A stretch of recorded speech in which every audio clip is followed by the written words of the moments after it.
എല്ലാവർക്കും സുൽഫത്ത് ഗ്രീനറിയിലേക്ക് സ്വാഗതം. ഞാനിപ്പോ നിൽക്കണ എന്റെ അലങ്കാര വാഴയുടെ അരികിലാണ്. അപ്പൊ ഇതിന്റെ ഫ്ലവർ കാണാൻ നല്ല ഭംഗിയാണ്. കണ്ട ഫ്ലവർ ഉണ്ടായിട്ടുണ്ട്. ഫ്ലവർ ഇതേപോലെയാണ് കണ്ട ഇരിക്കണത്. അപ്പൊ പഴമൊക്കെ കാണുമ്പോ നമ്മുടെ സാധാ പഴം പോലെ തന്നെ ഇരിക്കും. പക്ഷെ ഇത് കഴിക്കാൻ പറ്റണ പഴമല്ല കേട്ടാ. ഇത് നമുക്കൊരു അലങ്കാരത്തിനായിട്ട് നട്ട് വളർത്തണ വാഴയാണ്. പിന്നെ നമ്മുടെ സാധാരണ വാഴക്കൊലകൾ എന്നൊക്കെ പറഞ്ഞു കഴിഞ്ഞാല് കീപ്പോട്ടാണല്ല താഴേക്കാണല്ല കിടക്കണത് കൊല ഉണ്ടായി കഴിഞ്ഞാല്. ഇതിങ്ങനെ മുകളിലോട്ടാണ് നിക്കണത്. ഇതേപോലെയാണ് കണ്ട നല്ല ഭംഗിയാണ്. ഇപ്പൊ നമ്മ ചെടിച്ചട്ടിയിലും ഗ്രോ ബാഗിലൊക്കെ നടുകയാണെങ്കിൽ ചെറുതിലേ തന്നെ ഇത് ഫ്ലവർ ചെയ്യും. ആ ഫ്ലവർ ഇങ്ങനെ മുകളിലോട്ട് നിൽക്കുമ്പോ കണ്ട ഈ പച്ച കളർ ഇലകളുടെ ഉള്ളിൽ ഇതേപോലെ നിൽക്കുമ്പോ കാണാൻ നല്ല ഭംഗിയാണ്. പ്രധാനമായിട്ട് ഇത് ഡെക്കറേഷനും ആണ് ഉപയോഗിക്കണത് കേട്ടോ. അപ്പൊ നമ്മൾ സ്റ്റേജ് ഡെക്കറേഷൻ അതേപോലെ ഡെക്കറേഷൻ ആവശ്യങ്ങൾക്ക് ഉപയോഗിക്കണതാണ്. പിന്നെ നല്ലൊരു അലങ്കാര ചെടിയായിട്ടും നട്ട് വളർത്തലാണ്.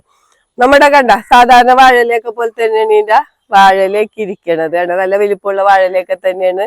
പിന്നെ ഇതിന്റെ കണ്ണുകൾ എന്ന് പറഞ്ഞാൽ കണ്ട ഈ നമ്മുടെ സാധാ വാഴക്ക് വന്ന പോലെ തന്നെ വാഴക്കണ്ണുകൾ വന്നണ്ടിയില്ലേ, അതേപോലെ തന്നെ വാഴക്കണ്ണുകളൊക്കെ ചുറ്റിനും വാഴക്കണ്ണുകളാണ് കണ്ട. പിന്നെ നമ്മ വളമൊക്കെ ഇട്ട് നോക്കുകയാണെങ്കിൽ ഇഷ്ടംപോലെ കണ്ണൊക്കെ നമുക്ക് കിട്ടും. പിന്നെ ഈ പഴം നമ്മ കഴിക്കൂലെന്ന് പറഞ്ഞല്ലോ, പക്ഷെ ഈ പഴത്തിന്റെ ഉള്ളിൽ കായ ഉണ്ടാവും എന്ന് പറയുന്നുണ്ട് കേട്ടാ. അപ്പൊ ഈ കായ വെച്ചിട്ട് നമുക്ക് പുതിയ തൈകൾ ഉണ്ടാക്കാം. അത് പാകി മുളപ്പിച്ചിട്ടും തൈകൾ ഉണ്ടാക്കാം. അപ്പൊ നമ്മ പൂന്തോട്ടങ്ങളിലൊക്കെ ഒരുപാട് തരം വാഴകളൊക്കെ ഇതേപോലത്തെ വാഴച്ചെടികളൊക്കെ എല്ലാവരും നട്ടുപിടിപ്പിക്കാറുണ്ട്. പക്ഷെ ഇതൊരു കൂടുതൽ ഭംഗിയായിരിക്കുള്ളൂ ഈ വാഴ നട്ടുപിടിപ്പിച്ചാല്. ഇത് ഇങ്ങനെ കൊലച്ച് വന്ന ടൈമിൽ ഒരു പ്രത്യേക ഭംഗി തന്നെയാണ് ഇത് കാണാനായിട്ട്. അപ്പൊ നമ്മുടെ പൂന്തോട്ടത്തിൽ വെച്ചുപിടിപ്പിക്കാൻ പറ്റിയ നല്ലൊരു വാഴ തന്നെയാണ് ഈ അലങ്കാര വാഴ. കളറൊക്കെ കണ്ടില്ലേ, നല്ല ഭംഗിയല്ലേ ഇത് കാണാനായിട്ട്. ഞാനിതിപ്പോ ആദ്യമായിട്ടാ കാണുന്നത് കേട്ടാ. ഞാൻ ഇത് ഫ്ലവർ ചെയ്ത് ആദ്യമായിട്ടാ കാണുന്നത്.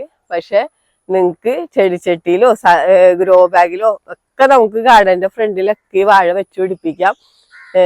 ഈ വീഡിയോ പറ്റി എന്തെങ്കിലും അഭിപ്രായങ്ങളോ സംശയങ്ങളോ ഉണ്ടെങ്കിൽ വീഡിയോക്ക് താഴെ കമന്റ് ചെയ്യുക. വീഡിയോ ഇഷ്ടപ്പെട്ടാൽ ലൈക്ക് ചെയ്യുക. വീഡിയോ ഇഷ്ടപ്പെട്ടാൽ ഷെയർ ചെയ്യുക.